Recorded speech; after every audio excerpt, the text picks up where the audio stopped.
House na kami, guys.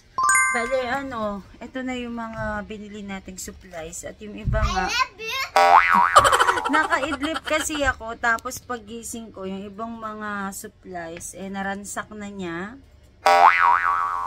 Nalagyan niya na agad ng mga paint. Kasi nag-explore yung si Elise sa pagpipaint-paint. Ayun, may ginawa na namang kababalagahan. Habang natutulog ako, midlip ako. So, ayan na nga. Ito yung mga na bili namin. Bale, lalagyan ko ngayon ng tag. Oo, lalagyan ko ngayon ng tag para hinihintay ko na lang yung ibang mga gamit. Yung iba kasi sa Shopee ko na lang binili. Yes. Para to sa pamangkin ko, tsaka kay pamangkin ko, tsaka para kay Elise. Ay, ba't parang basa dito, Liz? Siguro may na naman dito, nag-magic. Ayan. Ito yung mga nabili natin. Ito guys, sobrang mura lang to. Ayan. I love you daw. Hindi naman kasi tayo naghahanap guys ng mga mahal na mga gamit. Kasi syempre, sa panahon ngayon, kailangan maging practical tayo. Ito, napanalo na lang to ni Sikel sa Toms. Tapos, ayan. Pumili tayo ng mga ganyan na bundle na mura na to guys kasi tatluhan, tatlo na siya sa 60 pesos. So parang lumalabas na 20 pesos ang isa. Ayan, 59 pesos, yes. Tapos meron silang nakabundle sa SM Hypermarket lang kami guys bumili. Kung titingnan ninyo, syempre, yung iba bibili ka pa na may shipping fee. Ayan, ito kung madadaan naman talaga kayo sa mall, kung titingnan nyo, na to, mura na to. Katulad nito, 100 pesos lang yung isang pack na ganito. Ayan.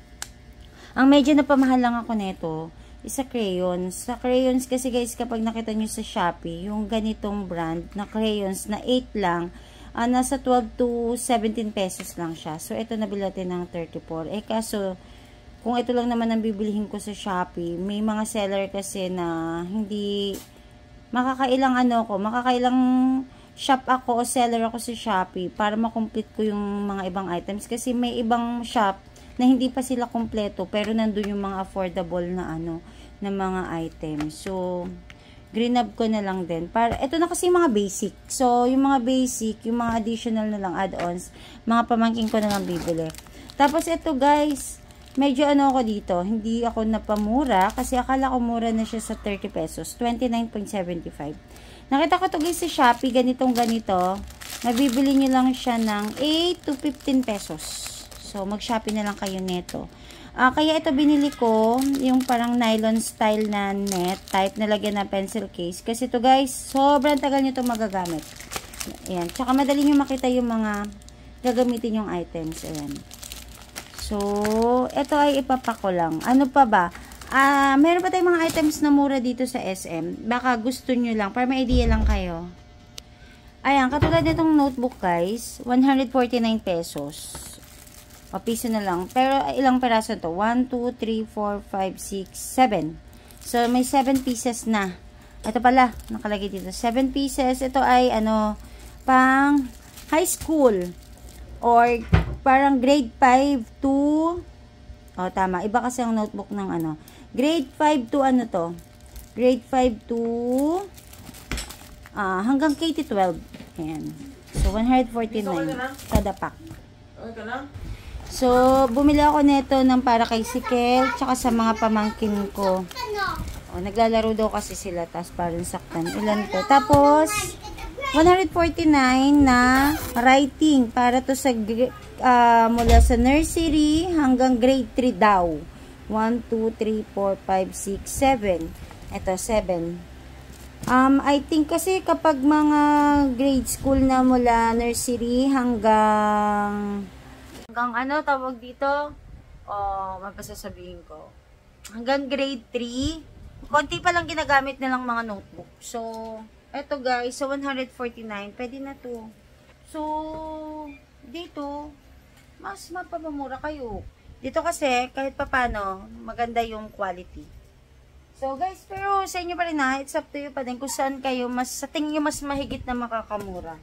Ayan, kasi kami yung parang wala na rin kaming time na pupunta pa dun sa Divisoria. Siyempre, tingin ko mas mura sa Divisoria ng sobra. Pero kami kasi wala na talagang time So, kaya ito, sinunggab na namin talaga yung mga pack dito sa SM Hypermarket. Kaya ako to nilalabas, guys, kasi kukunin ko na yung mga items ni Elise.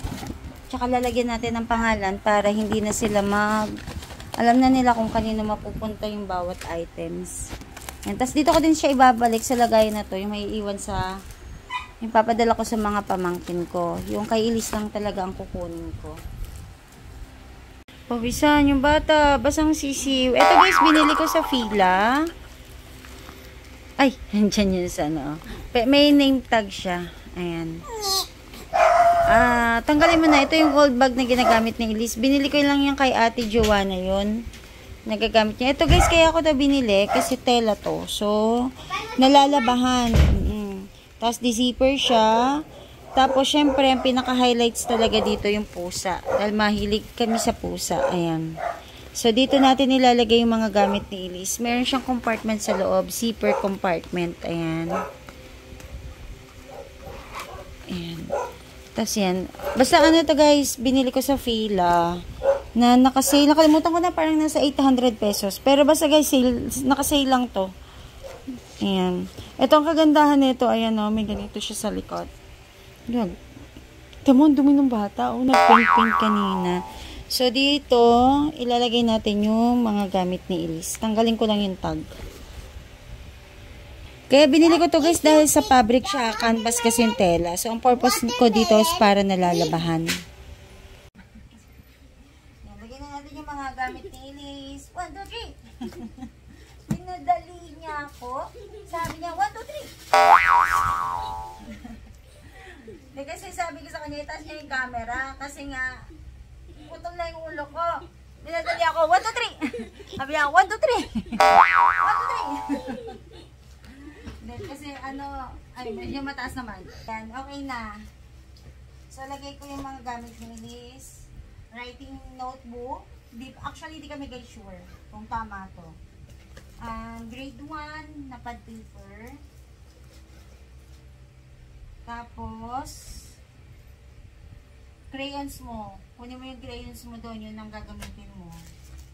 Wala ka dito crayons. Binilang ko na siya ng guys. Maped na eraser kasi jumbo and small. Kaya ito binili kong maped kasi matibay ito. Subuko na. So, hindi ko pala binilihan si Elise. Ay ko. So, ito daw bilhin niya sa school yan. May ballpen pa na kasama. Sige, bilhin natin. Bawal na lang. Bawal na lang yun? Yes. Close the door daw, sabi ni Kuya. Ako na. May ballpen na. May ballpen daw. Dapat daw walang ballpen. Makulit daw ako, diba? Double C pala to. So, maganda naman talaga.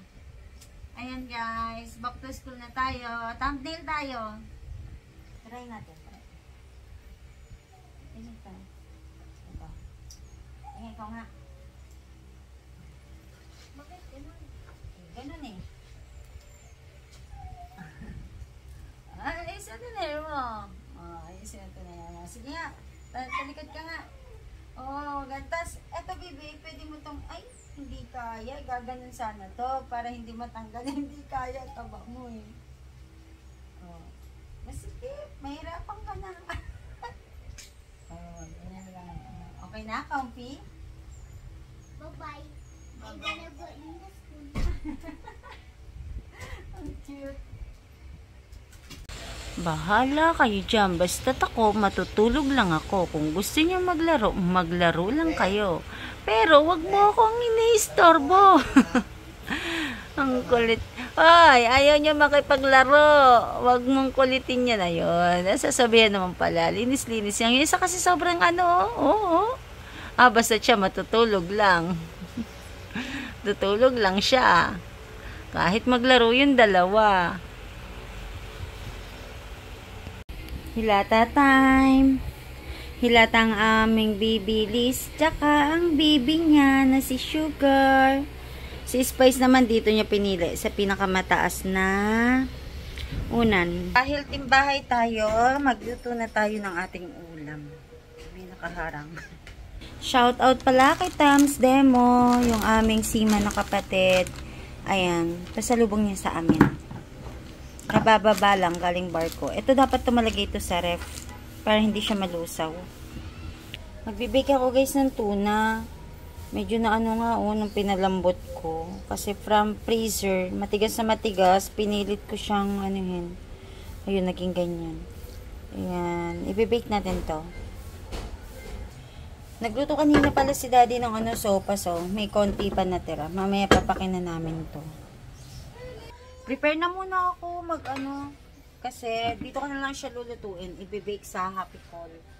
So, mag-prepare muna ako ng mga sangkap-sangkap niya para makapag-start na ako makapagluto.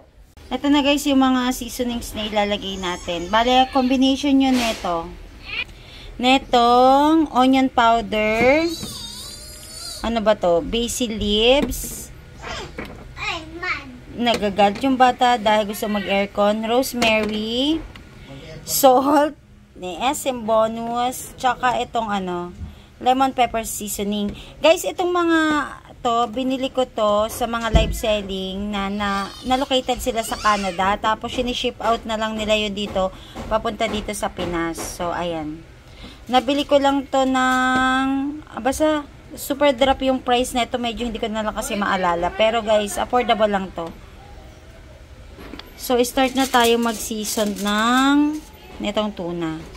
Buti na lang pala, meron pa kaming aluminum foil na, ayan, medyo may katagalan na nga to eh. Buti na lang nandito, meron pa kaming natira, so hindi ko na kailangan lumabas. Ayan, nilagyan ko na lang din siya ng butter para dagdag lasa din. Tapos yan, ipo-foil ko lang siya, tapos ready to, na siya, cook na siya. Mag-combine tayo ng side dish. Ayan, butter na lang to. Patatas tsaka carrots. Kain na tayo guys. Ito lang ating nakayanan for today's video. Masarap to sa sausawan na kalamansi toyo na may chili oil. May natira pa kaming sopas. Early dinner na tayo. Kain tayo.